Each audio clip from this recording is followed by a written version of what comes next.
እኔ ላንተ ብዬ እምነቴን እንዳልቀይርኩኝ ታውቃለህ አንተ። እሱም በምን ነው ላቀች? ሁሉም እንደዛ ነው የተባለ ይበላ ሰው ይበል ሰው። እናንተ አንድ ነህ እንዴ? በቃ ለኔ ያለ ቅርበት አንተ እኔን አይተህ መረዳት አትችልም እንዴ?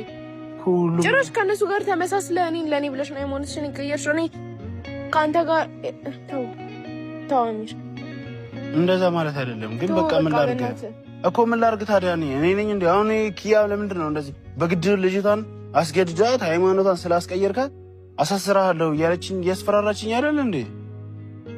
እኔ ለኔ አይደለም ችግሩ። እዚህ ጋር እናቴ የሆነ ነገር ብትሆን ማንም ኃላፊነት አይወስድም። እዚህ ጋርማ እየተጨነቀች ነው። ታውቂያታለሽ አይደል እንዴ? በቃ ታዲያ እቺ ልጅ አስገድዳት ከሆነ አሁን ማሚ ምን አለች? ማሚ ጋር ነበር። አስገድዳት ከሆነ እቺ ልጅ በኋላ ዘብጥያ እንዳትወርድ እኔ እንድትታሰርብኝ አልፈልግም። እኔ አንተ ከታሰር በልብ ድካም እሞትብሃለሁ።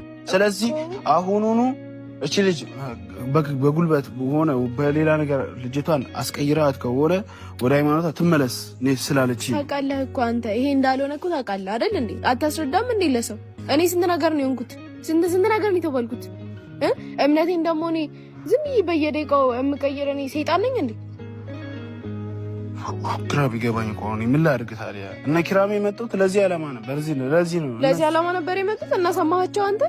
ምን አማራጭ አለኝ ታዲያ? ይሄ እኮ ፈተና እኮ ነው አሚር። ለምን አታልፈውም? በቃ እሺ፣ ምንድን ነው መፍትሄው ታዲያ? ምን ላድርግ ታዲያ? ለቀ መፍትሄው እህቴን መለመን ነው። በእህትሽ ደግሞ እንደዛ ደግሞ የሚሆን አይደለም፣ የሚቀጥል አይደለም። ስለዚህ ቤቲ እምነቷን በየ10 ደቂቃው ትቀይራለች። እንዴት አንተ ሲጀምር እንዴት አስበህ ነው? ቆይ ግን ለኔ የምትነግረኝ አሚር? እውነት እኔ ማውቀው አሚሩ ላይ የመስልክኝ አይደለም። ሌላ አሚር ተቀይረህብኛል። ወላሂ እኔ ምንም ተቀይረሃል። በጣም ነው የተቀየርከው። ሰው እንደዚህ በሚልህ እየመጣ ሚስትህን እንደዚህ ማለት የለብህም። በቃ እንዴ እኔ እኮ ነው እንዴ ተው እንጂ እኮ ሻም እኔ ምን ላድርግ ታዲያ? እኔ ነኝ እንዴ ነገር ያልኩት ስለዚህ ምንም ማድረግ አልችልም። አንቺ ቆም ብላስ ምን እያልከኝ እንደሆነ ታውቃለህ?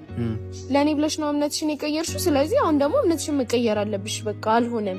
ምን ማለት ነው እኮ ለኔ ብለሽ ሃይማኖትሽን ከቀየርሽ ወደ ሃይማኖትሽ እንድትመለሽ። እኔ ምን እያናደደኝ እንደሆነ ታውቃለህ? ሌላ ሰው እንደዚህ ቢለኝ ምንም አይመስለኝም፣ ግን አንተ ስለሆንክ ነው እኮ። እሺ ታዲያ ምን ላድርግ ታዲያ? እሺ እንዴ ምንም አድርግ በቃ አላውቅም፣ ግን እኔ እንኳን በኋላ እንደዚህ እንድትለኝ አልፈልግም።